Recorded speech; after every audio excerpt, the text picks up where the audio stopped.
PPT cinema நேயர்கள் அனைவருக்கும் வணக்கம். நான் உங்கள் விஜய் சௌமியா. ஸோ இப்போ ரீசெண்டாக வந்து பார்த்தீங்கன்னா தக்லீஃப் படம் வந்ததுக்கு அப்புறமா பல மாற்றங்கள் சினிமா துறையில் நடந்துட்டு இருக்குது.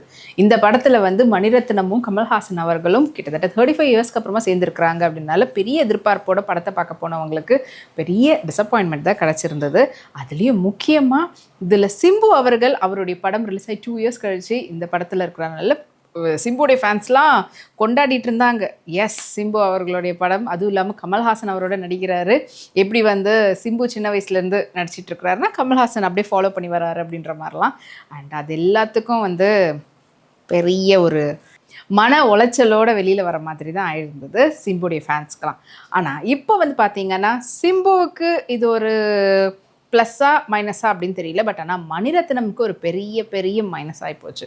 ஏன்னா அவ்வளோ பெரிய ஒரு லெஜண்ட் டைரக்டர் அப்படின்னு சொல்லக்கூடியவரை இப்படிப்பட்ட ஒரு கான்செப்டில் ஒரு படத்தை வந்து பண்ணியிருக்கிறாரு அப்படின்னு சொல்லிட்டு, அதுவும் கதை வந்து கமல்ஹாசனுடைய கதை, அதை வந்து இப்படி சொதப்பிட்டாங்க. கமல்ஹாசன் கதை வந்து சரியாக கொடுக்கலையா, இல்லைன்னா இவருடைய டைரக்ஷனில் இவர் சொதப்பிட்டாரா? இன்னொரு பக்கம் என்ன சொல்கிறாங்க, கமல்ஹாசனுக்கே படத்தை வந்து அவர் கடைசி வரைக்கும் காட்டலை அப்படின்னும் சொல்கிறாங்க.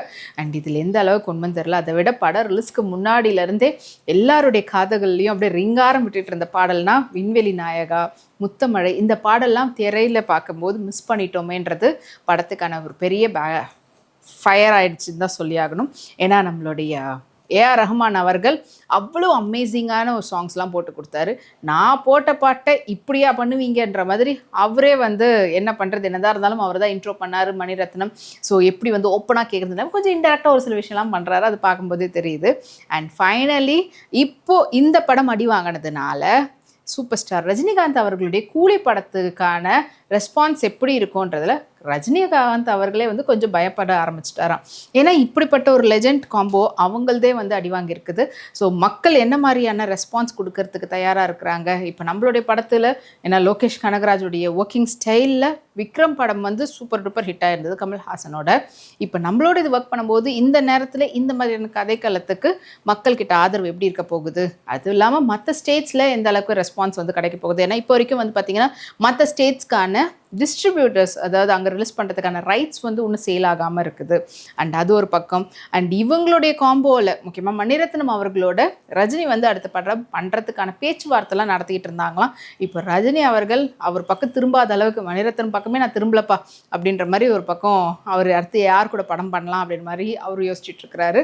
மொத்தத்தில் இப்போ வந்து முதல்ல கூலி படம் நல்ல வியாபாரமாகணும். அண்ட் மக்கள்கிட்ட இந்த படம் வந்து ஒரு நல்ல படமாக போய் ரீச் ஆகணும். நல்ல படமாக ரீச் ஆகணுன்றது வியாபார ரீதியாக நல்ல கலெக்ஷன் வாங்கணும் அப்படின்றது தான். அப்போ தான் அவருக்குன்னு இருக்கக்கூடிய இந்த சூப்பர் ஸ்டார் டைட்டில் வந்து தக்க வச்சுக்க முடியும். ஏன்னா பாக்ஸ் ஆஃபீஸ் கலெக்ஷனை வந்து வாங்க முடியும். அதை விட அதிகப்படியான ரெஸ்பான்சிபிலிட்டி லோகேஷ் கனகராஜுக்கு. ஏன்னா அவருக்கு வந்து லியோ படத்திலே வந்து கொஞ்சம் கான்செப்ட் வைஸ் அவர் வந்து இன்னும் கொஞ்சம் பெட்டராக பண்ணியிருக்கலாம். அவருடைய டேரக்ஷனே வந்து எப்பவுமே இதே மாதிரி போயிட்டுருக்குன்ற மாதிரி சொல்லிட்டு இருந்தாங்க. ஸோ அதை வந்து இந்த படத்தில் வந்து கொஞ்சம் திருத்திக்கிட்டு வராரா அப்படின்றதையும் பார்க்க வேண்டியது இருக்குது.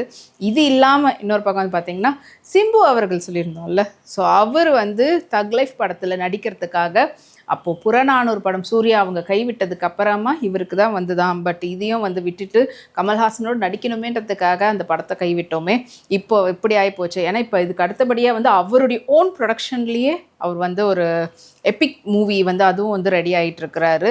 அண்ட் அவருடைய ப்ரொடக்ஷன் இல்லாமல் இன்னொரு இதுலேயும் வந்துட்டு அவருடைய அடுத்தடுத்த படங்கள் கியூஅப்பில் இருக்கும்போது இப்படி அவருடைய மார்க்கெட் வந்து அடி வாங்குற விதத்தில் அவருடைய கேரக்டர் அந்த படத்தில் அஃப்கோர்ஸ் அவர் நல்லா நடிச்சிருந்தார். அவருக்கு கொடுத்த கதாபாத்திரம் அவர் மட்டும் இல்லை, அந்த படத்தில் யார் யாருக்கு என்னென்ன கதாபாத்திரம் கொடுத்தாங்களோ அதை வந்து பெர்ஃபார்மன்ஸ் வைஸ் பண்ணியிருந்தாலுமே அதில் சிம்புவுடைய பெர்ஃபார்மன்ஸ் அல்டிமேட்டாக இருந்தது. அண்ட் படத்தில் எக்கச்சக்கமான காட்சிகளை வந்து சிம்பு வந்ததெல்லாம் கட் பண்ணிட்டாங்களாம். அதனாலே சிம்பு வந்து பயங்கர கோபத்தில் இருக்கிறாராம் மணிரத்னம் அவர்கள் மேலே. மணிரத்னம் மேலே எல்லாருமே கோவத்தில் தான் இருக்கிறாங்க போல இருக்குது, சினிமா வட்டாரம் மட்டும் இல்லாமல் ஆடியன்ஸ் முதல் கொண்டு. அண்ட் இப்போ வந்து சிம்பு அவர்களை எப்படி அடுத்த வட்டத்துக்கு நம்ம மேலே போகிறது அப்படின்றத யோசிச்சுட்டு இருக்கிறாரு. ஏன்னா அவர் ஏற்கனவே அவருக்கு கொஞ்சம் சில வருஷமாகவே கொஞ்சம் நேரம் சரியில்லாத மாதிரி தான் இருந்துக்கிட்டு இருக்குது. அண்ட் இப்போ வந்து பார்த்திங்கன்னா சிம்புவை வச்சு வெற்றிமாறன் டைரக்ட் பண்ண போகிறாராம். ஏன்னா ஏற்கனவே வாடிவாசல் படம் பல வருஷமாக அப்படியே இழுத்தடிச்சிட்டே இருக்குது. அண்ட் இப்போ சூர்யாவுக்கும் வெற்றிமாறனுக்கும் பேச்சுவார்த்தை கொஞ்சம் கடும் இதுவெல்லாம் நடந்து ஓகே ஃபைனலி ட்ராப் அப்படின்ற நிலைமைக்கு போனதுனால இப்போ அதுக்கு அடுத்தபடியாக அடுத்த கட்டமாக வந்து வடச்சென்னை படத்தை வந்து ஸ்டார்ட் பண்ணலாம் அப்படின்றது தான் தனுஷும் வந்து அவர் மற்ற படங்கள்லாம் மற்ற லாங்குவேஜ் படங்களும் சரி பேன் இண்டியா படங்களையும் வந்து பிஸியாக இருக்கிறதுனால அவரும் டைம் கொடுக்காம இருக்கிறாரு. இல்லை வடச்சென்னையிலே வந்து சிம்பு நடிக்க போகிறாரா, இல்லை வடச்சென்னையில் தனுஷோடு சேர்ந்து சிம்பு நடிக்கிறதுக்கான கதாபாத்திரமாக இருக்க போகுதா அப்படின்றதெல்லாம் ஒரு பக்கம் பேச்சுவார்த்தை நடத்திட்டு இருக்கும்போது இப்போ என்னடான்னு பார்த்தீங்கன்னா வடச்சென்னை 2வே வந்து தள்ளி வச்சுட்டு சிம்புவை வச்சு ஃபுல் அண்ட் ஃபுல் ஒரு படம் வந்து பண்ணுறதுக்கு வெற்றிமாறன் தயாராகியிருக்கிறாராம். அஃப்கோர்ஸ் வெற்றிமாறனுடைய டைரக்ஷன் அப்படின்னாலே வந்துட்டு அது ஒரு சூப்பர் டூப்பர் ஹிட்டான படம் அப்படின்றது எல்லாருக்கும் தெரியும். ஏன்னா back to back national award வாங்கி கொடுத்தாரு தனுஷ் அவர்களுக்கு. அண்ட் அவருடைய டைரக்ஷனில் சிம்பு ஃபர்ஸ்ட் டைம் நடிக்க போகிறாருன்னு போது படத்து மேலே இருக்கக்கூடிய எதிர்பார்ப்பு ஒரு அதிகமாகவே இருக்குது. அண்ட் இந்த படம் வந்து சிம்புடைய இதுக்கு முன்னாடி இருக்கக்கூடிய 2 படங்களுக்கு முன்னாடியே முடிஞ்சு ரிலீஸ் ஆக போகுதா, இல்லை அந்த படத்துக்கு அப்புறமா தான் இந்த படத்தினுடைய வேலைகள் எல்லாமே ஸ்டார்ட் பண்ண போகிறாங்களா அப்படின்றதையும் கொஞ்சம் பொறுக்கணும்ன்றது ஒரு பக்கம் இருந்தாலுமே சிம்புடைய ஃபேன்ஸ் எல்லாருக்கும் வெற்றிமாறன் டைரக்ஷனில் சிம்பு நடிக்கிறாருன்னா கண்டிப்பாக செம வெயிட்டான ஒரு கேரக்டர் தான் இருக்கும்.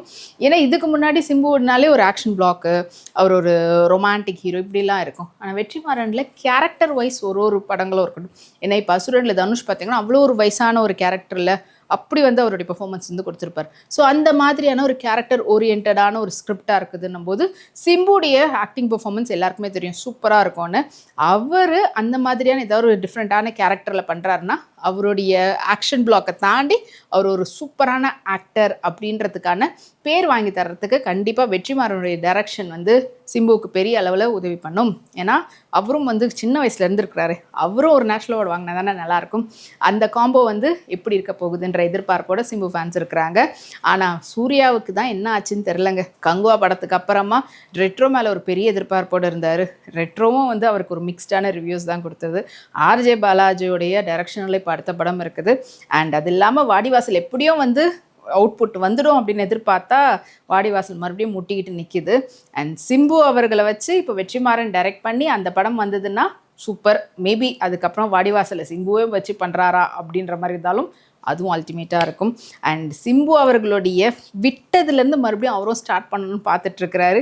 சின்ன வயசுலேருந்து நடிச்சிட்ருக்கிறவரே இப்போ வரைக்கும் அவரால் 50வது திரைப்படத்தை, ஏன்னா இப்போ வந்து பார்த்திங்கன்னா 50வது படத்துக்கான ஒர்க் வந்து நடந்துகிட்டு இருக்குது. அவரால் முடியல, முட்டி மோதிக்கிட்டு இருக்கிறாருன்றது தான். அதுக்கு ஒரு பெரிய பக்கபலமாக தக் லைஃப் இருக்கும்னு பார்த்தா அது ஒன்றுமே இல்லாமல் போயிடுச்சு அவருக்கு.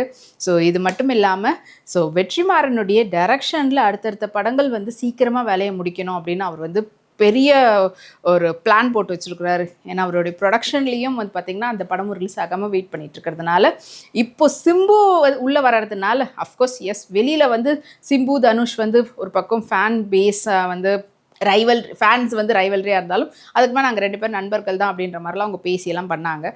ஸோ அதனால தனுஷ் வந்து ஓகே நண்பர் தானே பண்ணட்டுமே அப்படின்ற மாதிரி ஒரு பெருந்தன்மையோட வாடிவாசல் படத்தை வந்து ட்ராப் ஆகிடுச்சுன்றதுக்காக சிம்புக்கு அந்த டைம் கொடுக்குறாரா, இல்லை என்னுடைய படங்களை முடிச்சுட்டு நீங்கள் அதுக்கப்புறமா வந்து சிம்புவோட ஒர்க் ஸ்டார்ட் பண்ணுங்க அப்படின்ற மாதிரி ஸ்கெடியூல் போட போகிறாரா அப்படின்றதெல்லாம் வந்து கொஞ்சம் குழப்பமாகவே தான் இருக்குது. அது எல்லாத்துக்கான பதில் வந்து தனுஷ் அவர்கள் இப்போ ரீசெண்டாக குபேராவுடைய ஆடியோ லான்ச்சில் சொல்லும்போது எஸ் வடச்சென்னை 2 வந்து சீக்கிரத்தில் வரும் அப்படின்னு மட்டும் சிம்பிளாக முடித்ததுனால இந்த குழப்பங்கள் இன்னமும் வந்து கேள்விக்குறையாகவே நீடிச்சுக்கிட்டு இருக்குது.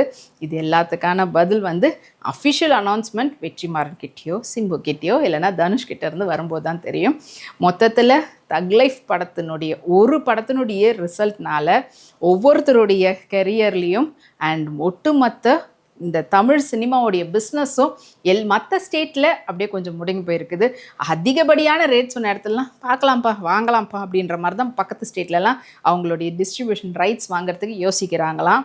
ஸோ அதுக்காக தான் இது வந்து ஒரு படத்தினுடையதோ இல்லைனா ஒரு நபருடைய வெறும் பிஸ்னஸை மட்டும் கெடுக்கிறது இல்லை, ஒட்டுமொத்த எல்லா இண்டஸ்ட்ரியோடைய பிஸ்னஸும் இதனால் கெட்டு போகுது. ஸோ அட்லீஸ்ட் இதுக்கப்புறமாவது இந்த மாதிரி பெரிய பெரிய லெஜெண்டரி டைரக்டர்ஸ் அண்ட் ஆக்டர்ஸ்லாம் ஒன்று சேரும்போது கொஞ்சம் நல்ல படமாக கொடுத்தாங்கன்னா அவங்களுக்கு மட்டும் இல்லாமல் அடுத்தடுத்த படங்களுக்கும் அது பெரிய அளவில் ஒரு துணையாக இருக்கும். வியாபார ரீதியாக வெற்றி பெறறதுக்கு இதை கொஞ்சம் படங்களை வந்து ரிலீஸ் பண்ணுறதுக்கு முன்னாடி எல்லாருமே கொஞ்சம் உட்காந்து போட்டு பார்த்துட்டு அதுக்கப்புறமா படத்தை ரிலீஸ் பண்ணிங்கன்னா பார்த்தாங்கன்னு தான் சொல்கிறாங்க. ஆனால் நம்ம பார்க்கும்போது நம்மளுக்கு தோன்ற விஷயத்தான் அவங்களுக்கு பார்க்கும்போது தோணாதான்றது தான் இருக்குது. பட் எனிவே தக் லைஃப்பை பற்றி இன்னமும் வந்து பேச்சு அடங்கின பாடு இல்லை. அண்ட் அடுத்த படம் பெரிய ஆட்கள் யாராவது ஒன்று ரிலீஸ் ஆகிற வரைக்கும் இந்த தக் லைஃப் பேச்சு போயிட்டு தான் இருக்கும். எனிவே சிம்புவா தனுஷான்றது தான் இப்போ அடுத்து நம்ம பொறுத்திருந்து பார்க்கணும். அண்ட் இந்த வீடியோ உங்களுக்கு பிடிச்சிருந்துன்னா மறக்காமல் லைக் பண்ணுங்கள். அண்ட் இதே போல் வேற ஒரு சினிமா நியூஸோட உங்களை அடுத்த வீடியோவில் சந்திக்கிறேன். நன்றி, வணக்கம்.